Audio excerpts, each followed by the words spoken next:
มีอ้ายคนหนึ่งเนาะเพิ่นว่าเพิ่นเคยอยู่ปากเซแต่เพิ่นย้ายไปอยู่ทางขึ้นปากซองเพิ่นมีเหรียญจันซ่า2เหรียญ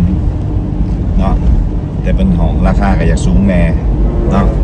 แต่ว่าเฮาเสกเบิ่งแล้วพระเพิ่นแม่นพระแท้เนาะเหรียญแท้กำลังสิออกไปเนาะมาผู้เดียวมื้อนี้บ่มีตากล้องเนาะที่จริงมื้อนี้เฮาบูชาเหรียญอยู่เวียงแล้วเหรียญหนึ่งเนาะเหรียญหนึ่งนี่ผสมมาอีก2เหรียญ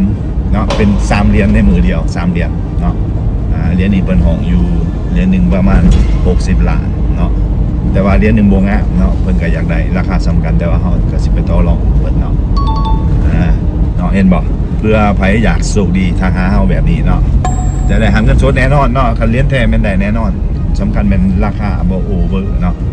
สมเหตุสมผลแต่เหรียญเพิ่นก็เป็นเหรียญค่อนข้างดำแดงแต่ราคานี้ก็รุดๆกันหน่อยนึงเท่านั้นเนาะกำลังสิขึ้นไปเป็นอยู่แคมป์ทางเนาะแคมป์ทางเป็นภาษาไทยครับเพราะว่าคอยกับต้นกำเนิดคอยเป็นคนอยู่ฝั่งนั้นนี่ โอ้คนอีสานเนาะแม่คอยเป็นคนฝั่งพ่อคอยเป็นฝั่งนี่องค์ปู่นั่นอันนี้ลุงพ่ออ้วนมา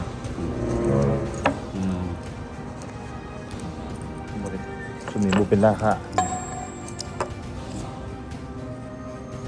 ลีลาคาแยงภาษาไทยฝั่งยีราสมเด็จรุ่นตัวนี้เบิร์ดยีราวิธีเด็กเอามาให้ชมเลยทีบางทีอาจจะไม่ได้เห็นมันราคา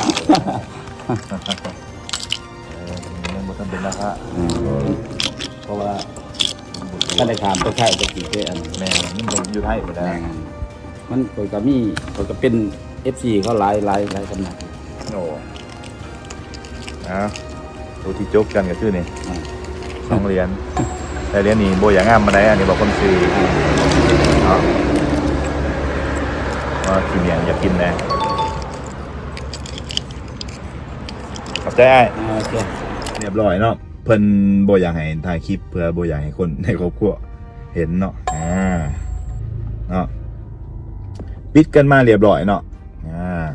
2เหรียญเพิ่นห้องอยู่90 ล้านเนาะ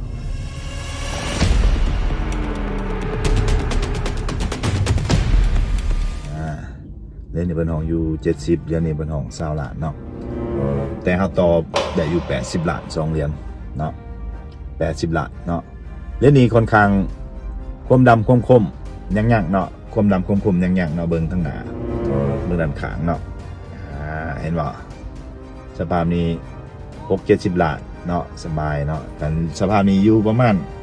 บ่เกิน10 ล้านเนาะเพราะว่าผ่านการซึกล้อหรือว่าผ่านการใช้งานเนาะเพิ่นบ่อยากให้ทายเนาะเพิ่นบ่อยากให้ทายเฮาก็เลยเบิ่งแต่ผ่าหลักทายหน่อยหนึ่งเนาะแล้วก็ที่จริงเฮาปิดเหรียญอยู่เวียงเนาะเหรียญนี้เป็นมาเหรียญที่มื้อวานอีกเนาะต่างหากเนาะผู้ดี3เหรียญอยู่เนี่ยเนาะหากระปิดเหรียญอยู่เวียงเป็นเหรียญที่530เนาะแล้วก็นี่531 532 533เหรียญเนาะที่ปิดมาเนาะเห็นบ่ไผอยากโชคดีนะครับเงินก่อน100 ล้านหรือว่าจัก10 ล้านลองส่งหาเฮาแบบนี้เนาะเฮาบูชาแท้เนาะนี่สภาพเนาะที่จริงเพิ่นส่งหูมาบ่แจ้งเลยแต่ว่าเฮาแล่นขึ้นไปหลัก18ทางปากซองเนาะเพื่อนเพิ่นดูหน้าทางแต่ว่าเพิ่นว่าเพิ่นเป็นคนปากเซ่เนาะเห็นเนาะเนาะถือว่ามื้อนี้ต้นปีใหม่นี่ถือว่าหมานเนาะ4เหรียญล่ะเนาะ4เหรียญนี่มื้อนี้แม่นว่าปิดมา3เหรียญเนาะมื้ออื่นทางนครหลวงฝากมาให้เฮาอีกเหรียญนึงปิดแล้วเนาะปิดแล้วอีกเหรียญนึงเนาะไฟในมือเดียวเฮาบูชา4เหรียญจันซ่าเนาะหากามือซื่อนี่ปิดมือวันที่ใดวันที่2ปิดเหรียญ1แล้วมื้อนี้วันที่ใดวันที่6ของ2026เนาะ